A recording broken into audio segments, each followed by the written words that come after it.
तो आज एक खबर निकल कर आई है एआईएमआईएम पार्टी महाराष्ट्र के भीतर से, जो कि आपको पता ही है कि अभी महाराष्ट्र के भीतर लोकसभा का एक जो है उसका बाई इलेक्शन होना, जो कि नांदेड़ लोकसभा जो महाराष्ट्र के भीतर एक है, वो सीट जो है अभी फिलहाल खाली हो चुकी है, क्योंकि वहां के जो एमपी साहब थे उनका डेथ हो चुका है। उसके बाद से वो सीट जो नांदेड़ लोकसभा है वो खाली हो चुकी है। अब महाराष्ट्र विधानसभा के साथ साथ लोकसभा जो नांदेड़ का है उनका भी चुनाव होना है। और अभी चर्चा ये चल रही है, सोशल मीडिया पे पोस्ट देखने को मिला कि नांदेड़ लोकसभा से जो एआईएमआईएम पार्टी के जो प्रदेश अध्यक्ष है और सबसे बड़े नेता के रूप में जाने जाते हैं महाराष्ट्र के भीतर, जो कि नंबर 1 पर उनको जाना जाता है पार्टी के भीतर, इम्तियाज जलील साहब, जो कि औरंगाबाद से वो एमपी भी रह चुके हैं और औरंगाबाद के एक विधानसभा से वो विधायक भी रह चुके हैं। तो सोशल मीडिया पर नांदेड़ के जो भी एमआईएम पार्टी के कार्यकर्ता है, उनके समर्थक है या उनके बड़े बड़े जो नेता है नांदेड़ के, अगर हम नांदेड़ की बात करते हैं तो नांदेड़ के अभी जो सबसे वहां पर बड़े नेता के तौर पर जाने जाते हैं सैयद मोइन साहब, जो कि अक्सर बोल्ड आवाज के लिए जाने जाते हैं, पार्टी के लिए जो हमेशा आवाज उठाते हुए नजर आते हैं और नांदेड़ के भीतर वो एक्टिव मूड में नजर आते हैं और पार्टी के महाराष्ट्र के जनरल सेक्रेटरी के तौर पर भी वो काम करते हुए अभी नजर आ रहे हैं। और ये सोशल मीडिया पर ये खबर तैरती हुई नजर आई। उसके बाद से फिर सवाल किया गया इम्तियाज जलील साहब की तरफ से, फिर उनकी तरफ से भी स्पष्ट किया गया कि हम चुनाव लड़ेंगे या नहीं लड़ेंगे। तो अगर हम बात करते हैं नांदेड़, जो कि महाराष्ट्र के भीतर, नांदेड़ एक मुस्लिम बहुल इलाका है। उसके बाद से जब महाराष्ट्र के भीतर एआईएमआईएम पार्टी की एंट्री हुई, पार्टी जब महाराष्ट्र के भीतर आई तो सबसे पहले नांदेड़ के लोगों ने, महाराष्ट्र के भीतर नांदेड़ के लोगों ने, वहां की जनता ने एमआईएम पार्टी को जमीन पर से ऊपर उठाने का काम किया। और वहां से सबसे पहले महाराष्ट्र के भीतर अगर किसी जगह से कॉर्पोरेटर किसी ने देने का काम किया एमआईएम पार्टी को, तो वो नांदेड़ की जनता ने देने का काम किया। तो नांदेड़ के भीतर एमआईएम पार्टी बहुत ही मजबूत स्थिति में है। जिस तरीके से बहुत से लोगों को पता होगा कि पार्टी जो महाराष्ट्र के औरंगाबाद में मजबूत स्थिति में है और औरंगाबाद से इम्तियाज जलील साहब सांसद भी बन चुके हैं 2019 के भीतर, उसी तरीके से नांदेड़ के भीतर सबसे पहली बार अगर पार्टी को किसी ने ऊपर उभारने का काम किया तो नांदेड़ के लोगों ने अपने बीच एमआईएम पार्टी को रखने का काम किया और वो सबसे पहले अपने बीच से कॉर्पोरेटर देने का काम किया। उसके बाद से फिर महाराष्ट्र के अलग अलग कोने में पार्टी गई, पार्टी के लोग गए और फिर पार्टी के भीतर एक से एक सांसद बने, फिर विधायक बने, फिर कॉर्पोरेटर बने। तो इस तरीके से पार्टी का विस्तार हुआ महाराष्ट्र के भीतर। और फिर ये चर्चा उठने लगी है क्योंकि लोगों की इच्छा है, ख्वाहिश है कि हमारे संसद के भीतर कम से कम 2 एमपी हो। जो 2019 में जीते थे औरंगाबाद से इम्तियाज जलील साहब, वो इस बार 2024 में लोकसभा औरंगाबाद से जीत नहीं पाए हैं। तो अब उनको मौका मिला हुआ है कि वो नांदेड़ लोकसभा की जो सीट अभी खाली हुई है, वहां के जो एमपी है उनके निधन के बाद, तो वहां पर बाई इलेक्शन होने वाली है।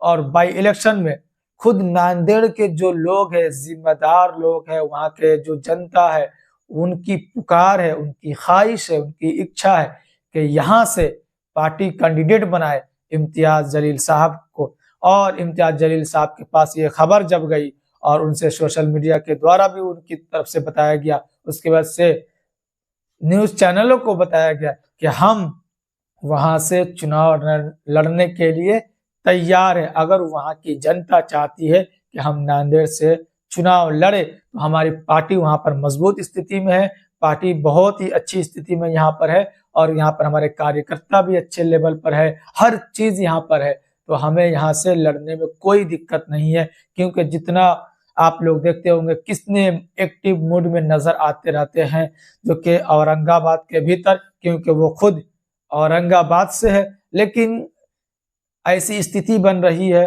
परिस्थिति अगर ऐसी बन गई कि उनको यहाँ पर शिफ्ट किया जाए, क्योंकि राजनीति में ऐसा होता है कि कोई सांसद, कोई विधायक यहाँ से छोड़कर वहां से चुनाव लड़ते हैं, पार्टी किसी को यहाँ से वहां भेज देती है। तो ये भी कहा इम्तियाज जलील साहब ने कि अगर बैरिस्टर असदुद्दीन ओवैसी साहब ने हमें आदेश दिया कि आप यहाँ से चुनाव लड़िए, तो बिल्कुल हम चुनाव लड़ने को तैयार है। हार या जीत होगी वो तो खुदा जो हमारे मुकद्दर में फैसला किया होगा वही होगा, तो हम चुनाव लड़ेंगे। अगर इम्तियाज जलील साहब तैयार तो हो चुके हैं, फिलहाल वो कह चुके हैं कि हम चुनाव लड़ने के लिए तैयार है, लेकिन अगर बैरिस्टर असदुद्दीन ओवैसी साहब की तरफ से हमें इजाजत मिल जाती है कि आप यहाँ से चुनाव लड़े, तो हम बिल्कुल चुनाव लड़ेंगे। बात यहाँ पर ये खड़ी हो जाती है कि इनकी नामों का भी ऐलान हो चुका है इम्तियाज जलील साहब का, जो कि विधानसभा चुनाव लड़ने के लिए औरंगाबाद से।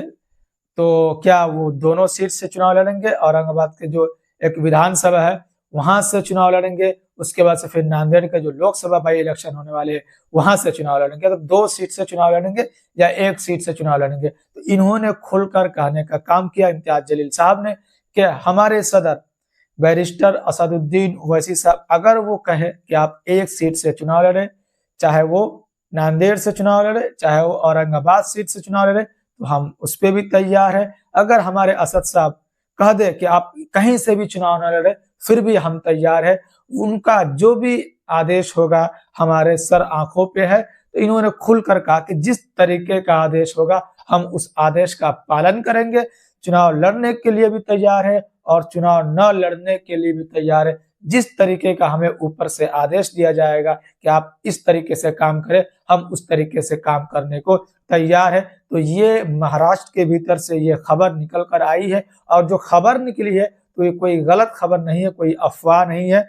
इस पे सैयद मोइन साहब ने भी खुलकर कहने का काम किया, जो जनरल सेक्रेटरी एमआईएम पार्टी के नांदेड़ के नेता है। जिस तरीके से औरंगाबाद के नेता माने जाते हैं इम्तियाज जलील साहब, उस तरीके से नांदेड़ के नेता माने जाते हैं सैयद मोइन साहब, जो नांदेड़ के हैं, नांदेड़ जिला के है।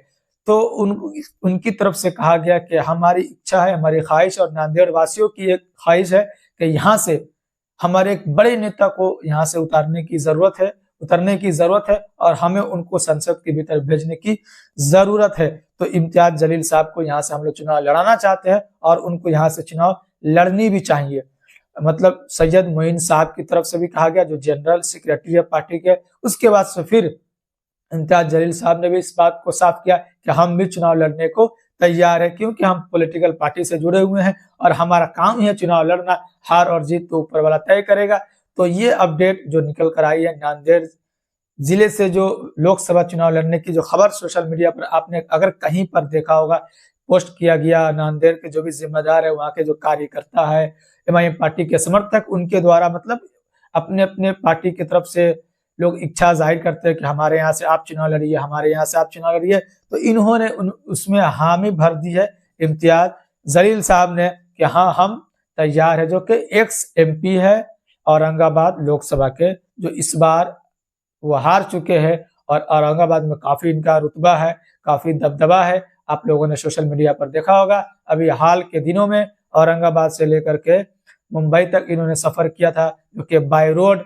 उसके बाद से इनके पीछे हजारों की संख्या में कार और 2 व्हीलर 4 व्हीलर सब आपने देखा होगा, जो कि काफी ज्यादा तादाद में सड़कों पर देखने को मिला था। तो काफी बड़े नेता माने जाते हैं महाराष्ट्र के भीतर, और महाराष्ट्र के भीतर पार्टी भी काफी मजबूत है। किधर से भी चुनाव लड़ जाए, चाहे वह नासिक से चुनाव लड़ जाए, चाहे नासिक के जो मालेगांव है वहां से चुनाव लड़ जाए, किसी भी जगह से आप देख ले, चाहे वो धुलिया शहर से चुनाव लड़ जाए, आप अलग अलग क्षेत्र में देखते हैं, अलग अलग इलाके में देखते हैं, तो पार्टी काफी मजबूत स्थिति में है एमआईएम पार्टी, जो कि महाराष्ट्र के भीतर, उसके बाद से उत्तर प्रदेश में भी काफी मजबूत स्थिति में। हालांकि उत्तर प्रदेश में कोई सीट इनको मिल नहीं पाता है। उसके बाद से बिहार में पार्टी काफी मजबूत स्थिति में, जो कि बिहार में इनके विधायक भी बन चुके हैं। तो ये अपडेट जो कि निकल कर आई है महाराष्ट्र के भीतर से, और महाराष्ट्र के भीतर में विधानसभा का चुनाव होने वाला है। मैंने अलग अलग वीडियो में बता रखा है, क्योंकि चुनावी तारीखों का ऐलान भी हो चुका है और अलग अलग पार्टी अपने हिसाब से तैयारी में जुट चुकी है। और अभी एमआईएम पार्टी की तरफ से जो पहले 5 कैंडिडेट के नाम ऐलान किए गए थे वो अभी बाकी है। उनके बाद से जो नए कैंडिडेट है उनको अभी उतारने का काम नहीं किया गया, अभी इंतजार में है। आज भी इम्तियाज जलील साहब की तरफ से कहा गया कि हम महाविकास आघाड़ी का इंतजार कर रहे हैं और 22 तारीख तक 22 अक्टूबर 2024 तक वो इंतजार करेंगे कि हाँ हमें उसमें शामिल किया जाएगा या नहीं किया जाएगा। महाविकास आघाड़ी जो गठबंधन उसके भीतर किया जाएगा तो कितना सीट हमको दी जाएगी, उनकी तरफ से कितना सीट ऑफर किया जाएगा। अगर नहीं दिया जाएगा तो फिर भी हम अकेले चुनाव लड़ने को तैयार है। उन्होंने एक डेट दिया कि 22 अक्टूबर 2024 तक हम इंतजार करेंगे। अगर हमें ऑफर उधर से कुछ नहीं मिला तो फिर हम अलग अलग क्षेत्र में, अलग अलग इलाके में, विधानसभा में हम अपना कैंडिडेट देने का काम करेंगे। तो ये अपडेट जो कि महाराष्ट्र के भीतर से AIMIM पार्टी, इम्तियाज जलील साहब, सैयद मोइन साहब और MIM पार्टी को लेकर के खबर निकल कर आई, जो कि मैंने आप तक पहुंचाने का काम किया है डिटेल्स में पूरा कि क्या वजह रही जो कि नांदेड़ को लेकर पोस्ट सोशल मीडिया पर देखने को मिला और ये पोस्ट में कितनी सच्चाई है वो भी मैंने आप तक पहुंचाने का काम किया। तो फिर आपसे मिलते हैं किसी और दिन किसी और वीडियो के साथ।